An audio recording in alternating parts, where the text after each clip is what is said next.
Alright, so if I want to solve something by completing a square, what we're trying to do when we say we're completing a square is we're trying to get it to a perfect square trinomial so that we could solve it using square roots. Okay? So I'm going to zone in here just on the left side of this equation right now, and that's a trinomial. So we talked about trinomials being able to factor as two binomials. Okay?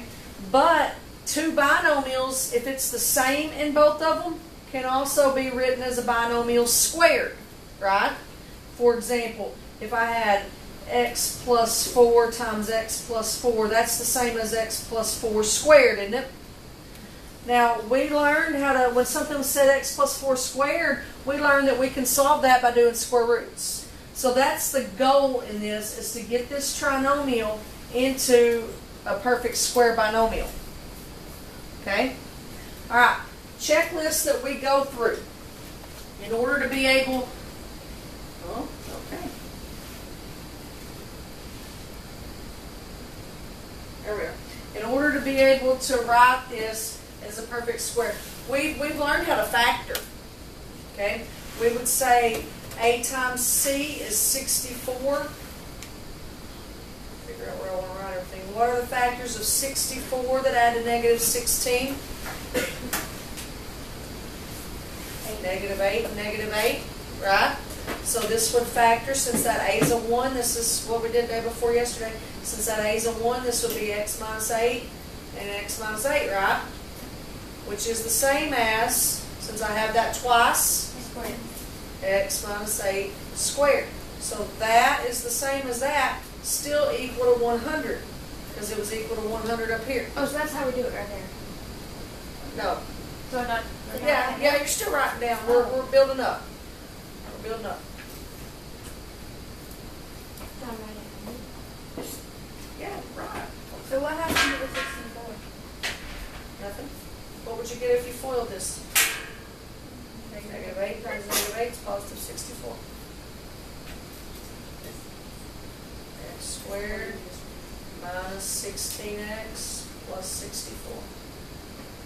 The same thing. Right? Everybody got that? Right?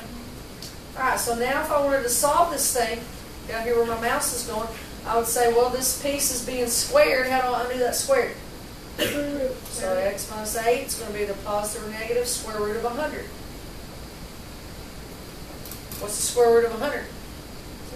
10. So x minus 8 can be positive or negative 10. You've got one more step to add your 8, so x could be 10 plus 8. Could also be negative 10 plus 8. So you're looking at 18 or negative 2. Alright, we actually did that by factoring. Okay, we factored and got that, but I wanted you to see how that factor made it was a perfect square, because right here we had the same thing twice, so we wrote that as a perfect square. When we did it by factoring, most of the time we had different stuff in there. We like had an x minus 8 and x plus 7, just for example. We had different things. It wasn't the same thing twice. It wasn't a perfect square, right? Okay.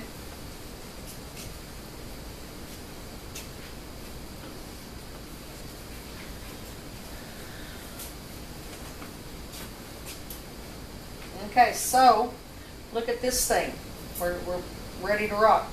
This thing says x squared minus 10x plus 7 equals 0. Now write the problem down, but then don't start writing a whole lot yet. Let's talk about it. Can I make that a perfect square trinomial? Can I make it that thing like I had a second ago with the binomial squared? A times c, 7. Factors of 7 that add to negative 10? There aren't any. Factors of 7 are just 1 and 7 or negative 1 and negative 7. Those don't add to negative 10. Okay? So, the part of the reason, part of my dilemma, is that this is not a perfect square. If I'm wanting to write this as a perfect square there, this has got to be a perfect square. X times x, that's a perfect square. This has got to be a perfect square. Nothing, no whole number times itself gives me 7. Okay, remember in standard form, this is my A, B, and C. So what we've got here is a dilemma with our C. I call that the bad C. It ain't good. No good C. To the pooper. So I need to get rid of it. Okay? What can I do to make a 7 go away? Subtract it. Okay, so we're going to write now. We're going to subtract 7 from itself. If it was -7, would you add 7 to it? Yes. We're going to subtract 7 from itself and from the other side. So now we've got x squared minus 10x equals -7. Okay? Oh, we don't even have a C now. We got an ax squared to bx. Where's my C? You don't have one. And I just moved, I didn't like it, I threw it on the other side, so I don't have one over here now. I want to get a good C, bad C's out, I want to get a good C so that I can factor that as the perfect square. Okay, there is a plan that you use every time for doing that. You take, and you need to write this for sure, you take your B, you half it, and you square it. And that gives you. That will give you your new good C.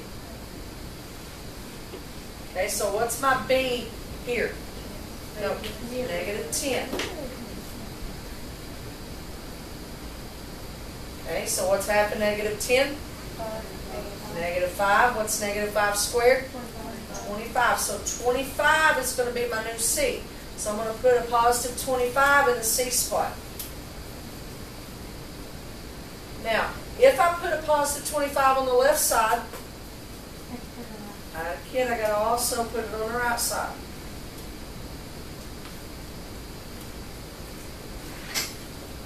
Okay, now, is this a perfect square? X squared. X squared is a perfect square. X times X. 25 is a perfect square. 5 times 5.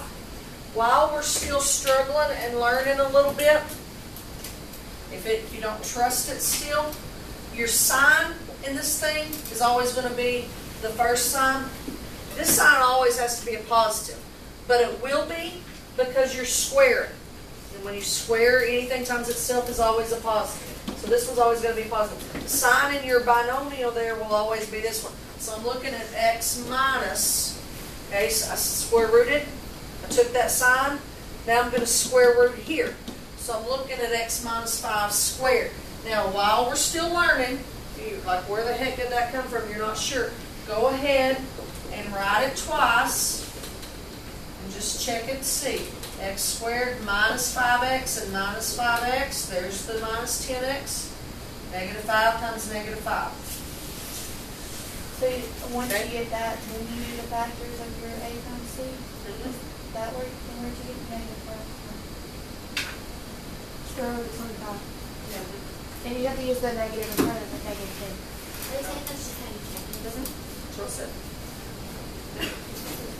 I never even write this step wrong. I was just showing y'all that it was the same thing. Okay, so when I go to write I am going to write that first thing I wrote, to go to write my perfect square. Since I now know I made it a perfect square. I made it a perfect square when I was getting my good C. Square root of my x squared, my first sign, square root of my C, equals, is that 18? -7 is 25? Yes. So you get your sign from your B, and then your number is the square root. Now, we've got it to that level where we can start solving by what we already know how to do, using the square roots. So the whole purpose of completing the square is so that we can use square roots. It gets us to that point. Okay? So what would I do now to start solving that? That whole thing's being squared. Square root it. So x minus 5 is going to be the positive or negative square root of 18. Is 18 a perfect square?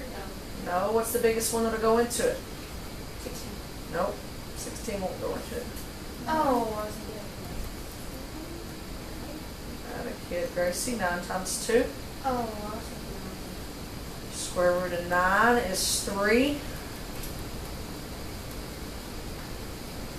What's the last thing I need to do? Get the x by itself. Add 5. Now when I add 5 over there, a lot of times people want to add it to that 3.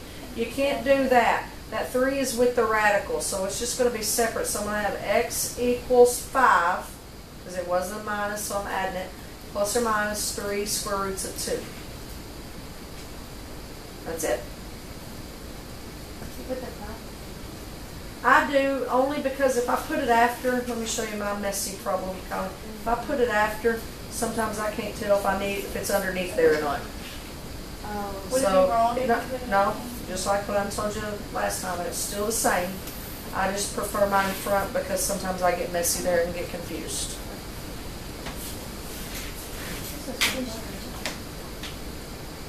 Once you remember how to get the good C, it's just square root stuff, pretty simple. All right, let's try another one. I do a lot of practicing on new stuff. So if you don't have a perfect square C, then you have to do B divided by 2. All right, let's look at x squared minus 18x plus 5 equals 0. All right, directions say to solve by completing the square. Now, let me just throw this at you. If next week we will have covered all of the different ways of solving quadratics, and I saw this, I know immediately it won't factor, because the factors of 5 that add to 18, negative 18, there aren't any. So I know it won't factor. I know I'm not going to graph it. As it is, I can't take square roots because I've got a b.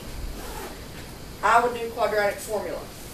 But we haven't went over that yet in here. It's coming probably Monday. So that's what I would do. But for today, we're doing completing the square. So it's not hard, but that's what we're doing today. So look at this completing the square. I know for completing the square, I got to end up with a perfect square. X squared, is that a perfect square? Yeah. X times x, right? Go to your C, 5. Is that a perfect square? No. So we got to get rid of it. How do you get rid of a 5? So we're going to subtract it from both sides. So I've got x squared minus 18x equals negative 5. Yes, Malia?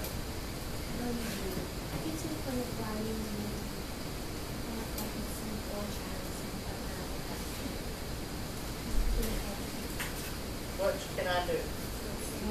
Okay, I can do that. You're welcome. All right, we good? Now, we got rid of a C. We got to get a good C. So you do negative 18 divided by 2 squared.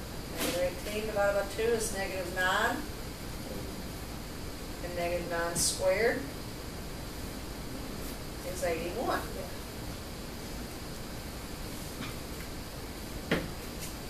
So that's a little formula. So it's always b divided by 2 squared. Gets you your new C.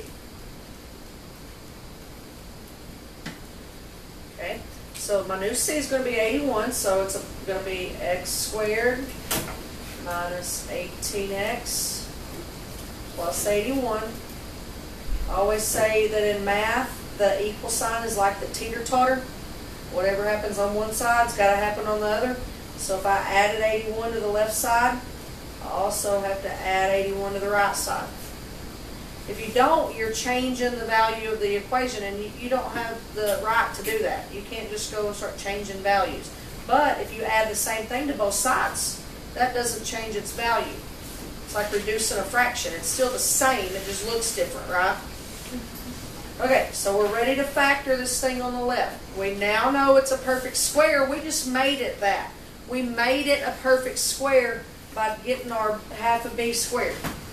So square root your first term. Take your first sign. Square root your last term. The whole shebang is squared. Pause. Any questions on where that jump came from?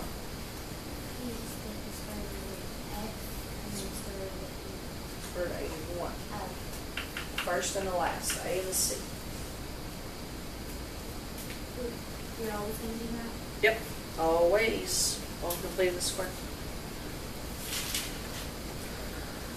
Okay, then on that left, or excuse me, right side, negative 5 plus 81, that's 76, isn't it?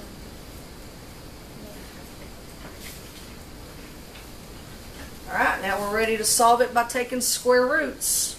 So I'm gonna square root the left side. The square root and the squared cancel out. You just got x minus 9. Square root is 76. 4, right? Because 4 times like 8. Ooh, good, Kylie, good. I knew 76 wasn't a perfect square, and I was fixing to start making my list to see what the biggest one that'll go into it is. Kylie said 4 times 19. Now, how do I know that there's not a bigger one than 4? Because there's a lot of numbers between 4 and 76. I just did them all. Well, that's one, yeah, that would work, but what is 19? 19 is what kind of number? Prime. So nothing else would go into 19. If I had ended up with like 4 times 20, 20 has another perfect square in it, right? So I would know that there's still a bigger one than 4. But 4 times 19, there's nothing in 19, so that is the best one. Okay, so this is going to be x minus 9 equals plus or minus the square root of 4 times 19.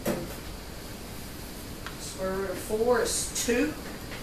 So x minus 9 is plus or minus 2.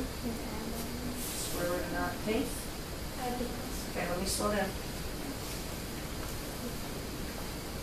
There is just that last step left, y'all are right.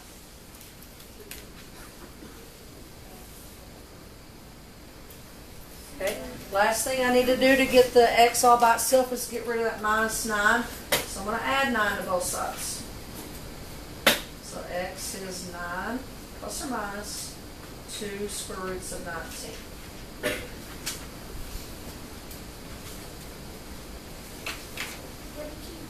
I'm going to say, because I'm trying to get the x all by itself, and it had a minus 9, so to make that go away, I got to add 9 to both sides. What's algebra 30 got 10 of? Linear functions.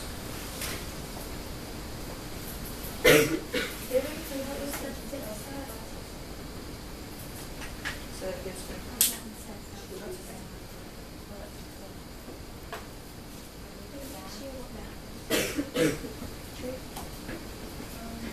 So,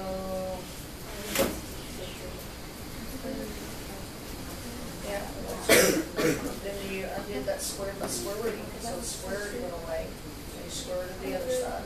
And then we just showed, that's what we have the 76 with. We don't call it. Then we undid the square by square root, so the square went away, you square root that side. Then we found the biggest perfect square that would go into 76 was 4, 19 times. Square root of 4 was 2. And then added your 9.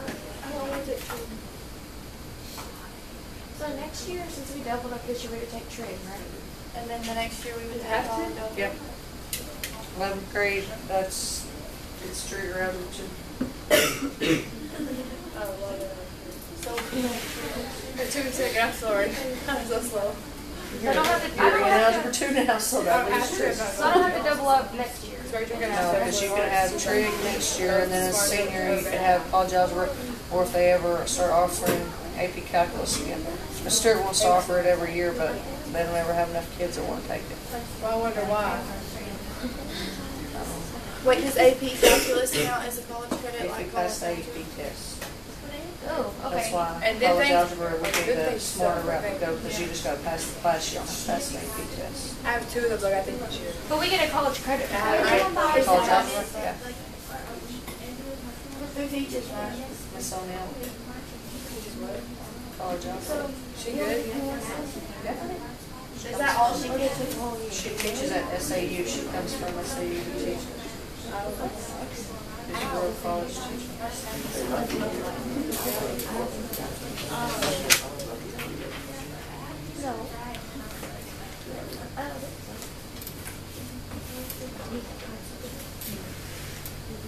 So the 4 ways we have to solve are factoring, grafting, square roots, and completing the square. What was that I thing we did yesterday? We're going to get I's in our answers. So it wasn't a way of solving. It was just so we would know what we were How to do getting. it? Yeah. All right. That says x squared. X squared plus 2x minus 6 equals 0. Try and see how you do on that one.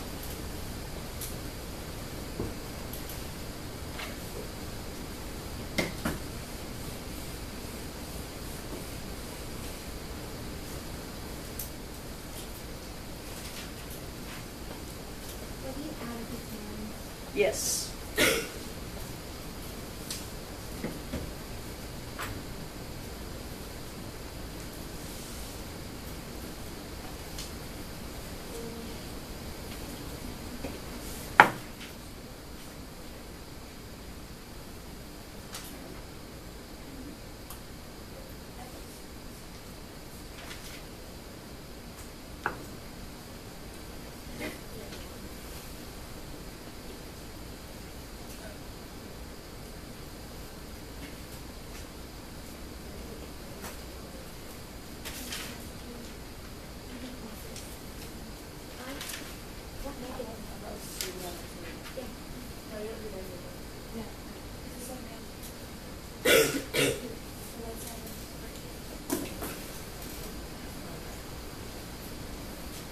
What if you don't get a perfect square? Oh, that is a perfect square.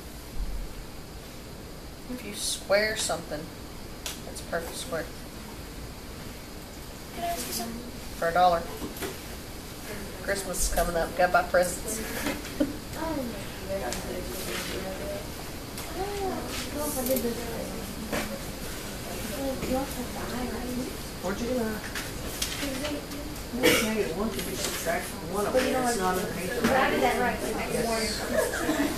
But you only Only do if it had been a negative underneath the square root would you have an I. Okay, so if I were to. Could have been -7 underneath there. You could have an I.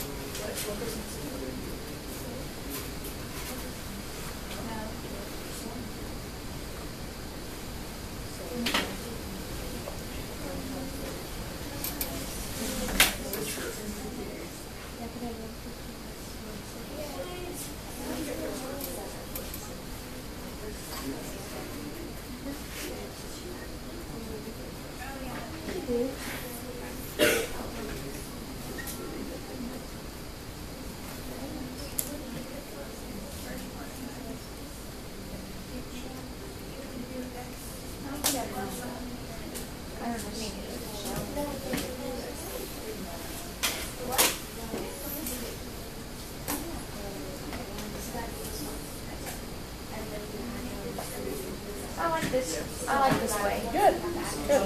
I like all of them except for the graph one. Yeah, I don't like the graph. I was so mad. I had no idea what was going on.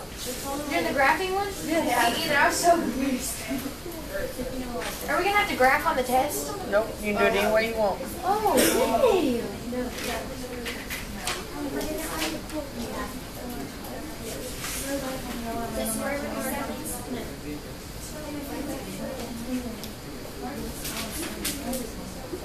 I did not make any grade on that 8th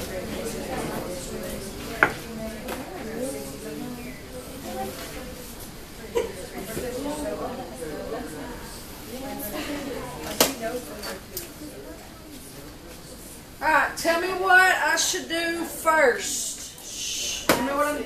And why do I need to add 6? Because it's not a perfect square. And we're completing the square, square. If we're completing the square, we need a perfect square. Okay, 6 is not, so, and also it's a negative. A negative can't be a perfect square. So we're adding 6 to both sides. So that gets me x squared plus 2x equals 6. I got rid of a c. I better find a new one. How do I... 2 divided by 2 squared. Take my b, which is 2, half that, and that's 1. 1 squared is 1. So you only had to add 1 to both sides. Did that trick anybody? Yes, but Yeah, I thought we're taking one wasn't a perfect square. All right. Then x1 Hey, everybody, so far so good? Yeah, that's what we read. Take the square root of it, so it's x plus 1 equals the positive or negative square root of 7. Okay, then 7 is not a perfect square.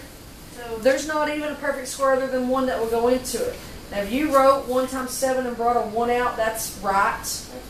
But you don't have to. So you could do it either way, because the 1 times the square root of 7 stays the square root of 7. yeah, I wondered about that. So you don't have to write the 1. I saw some of you did. I'm not going to. But now I need to get rid of this plus 1. So you subtract 1. So that is just negative 1 plus or minus the square root of 7. Now, that negative 1 had a few of you thinking I. Wait, but it is okay. If you put a 1 out in front of here? Yeah. Yes. This negative 1, though, had some people thinking I, but it's not underneath the radical. Only if it were underneath the radical would you have an I. Okay? How'd you do? Good. Good job. Let's look at another. That one kind of threw me off then.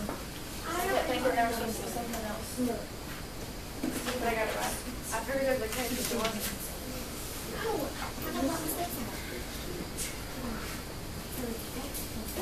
Dude, this class is closed. We should walk in this totally back to this. Oh no, nothing is worse than this curve. I told you. What day is totally? Isn't this color the same temperature as this? No.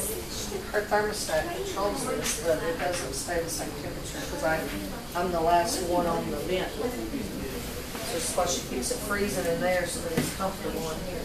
True. All right, still going to do complete the square, but I've just thrown a curveball. This one says 3x squared plus 12x plus 15 equals 0. Okay, Kylie's thinking right. If I start looking to see if stuff is perfect squares, every time so far it's been just a 1x squared, and that is a perfect square. This time it's a 3x squared. 3 is not a perfect square. So when my A, right now my A is 3, when my A is not 1, our first step is going to be to divide the equation by whatever our A is. So we're going to get rid of that 3 by just dividing the whole thing by 3. Okay, now I was nice to you on this one because it's all multiples of 3, so it works whole numbers for you. If you divide this whole thing by 3, it gets me an x squared.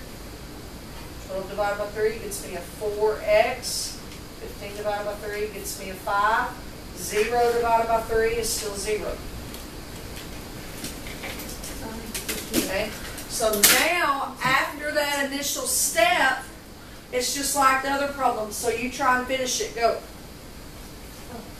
So what if you get decimals from that? Probably easier to leave as fractions if you're taking square roots. I'll look and see if we can do one in a minute. Whole lot freaking out. Making that simple is supposed to be 7 times 1.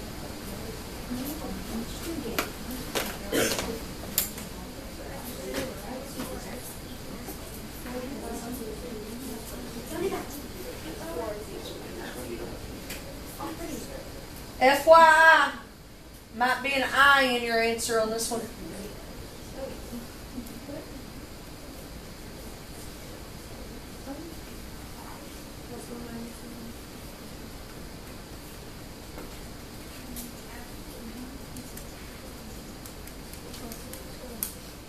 Oh, yeah, it is.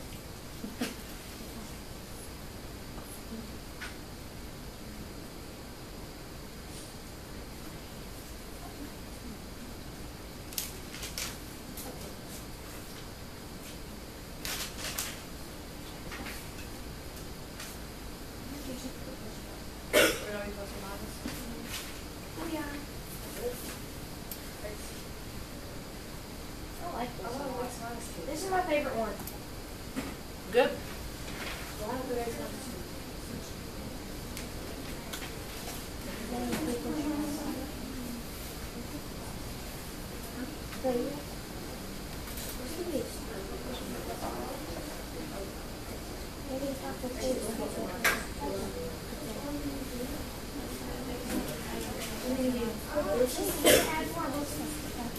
Callie, what did you do?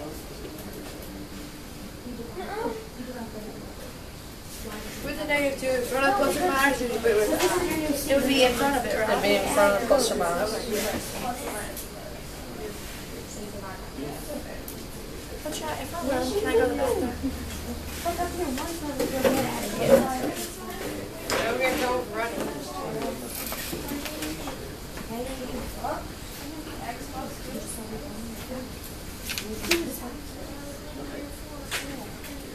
Right.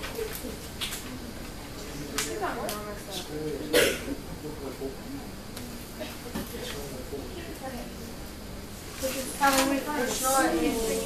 Kylie, there's not any yet where we do fractions and decimals. I was looking to give you one now, but there's not any. You're trying to find where you were messing this up. Because even if this is one that I have one on side. Yes. I told you. Okay. If you add it to the left, you gotta add it to the right.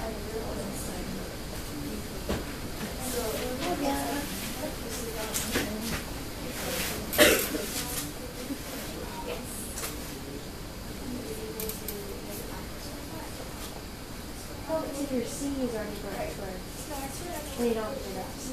But your B got a time. You got a positive. Put on the first one, your C was perfect square. Did you get 4 over 2 squared? Did you?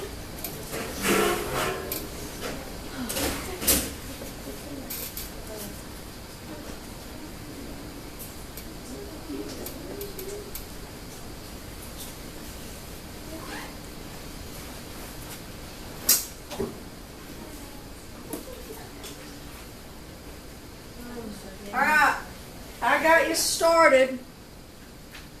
Divided the whole thing by 3. Once we did that, was it ready? Was our C a perfect square? No, so we had to get rid of that 5. How do you get rid of that 5? Subtract it. So it gets me x squared plus 4x is equal to negative 5. Okay, so 4 divided by 2 is 2, and 2 squared is Can you 4. just cancel out those squares and 2? On that problem, but not everyone. It's just a coincidence on that one. Alright, so I'm adding 4 to both sides. So x squared plus 4x plus 4 equals negative 5 plus 4. Okay, is this left ready to go perfect square now? No. Yeah, Yes. that's what you meant. Square root of x squared, first sign, square root of 4, all squared. Here's where your I came in. Negative 5 plus 4 is negative 1. Undo that squared by square rooting. X plus, right here when I moved it over because it was bad, I subtracted it. Okay, so x plus 2 equals plus or minus square root of negative 1. We all right? Pause for a second before we finish it up.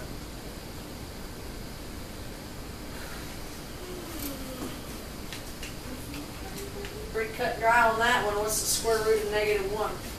Just an I, so we got x plus 2 is equal to a positive or negative I. Subtract your 2, so I can write standard form, the real number comes first, so this time I do need to put my negative 2 first. So I could do negative 2 plus or minus I. That's probably how I would write my answer. Just remember that's the same as negative 2 plus I and negative 2 minus I, right? That's what your plus minus means. It means you do that 2 times. Okay, what do you think? Good, good, good. All right, let me tell you what we got coming the next few days.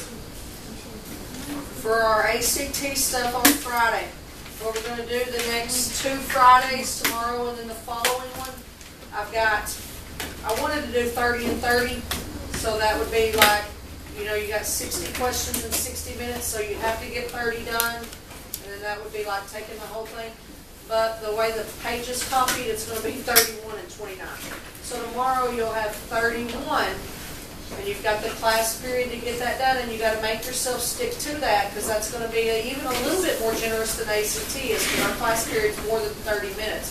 So it's still a little bit more generous. So we'll do that over the next 2 Fridays, and then I'll show you what your equivalent ACT score would have been. Okay? Monday, we'll look at using the quadratic formula. Okay? Quadratic formula will work anytime, no matter what. We'll look at that Monday. Then after that, we'll have covered all of the different ways. So then I'm going to give you an assignment over solving quadratics, so you do it any way you want to. Okay? That's what everybody's been wanting an assignment, but I've been making you wait so that you can choose your favorite way to do it.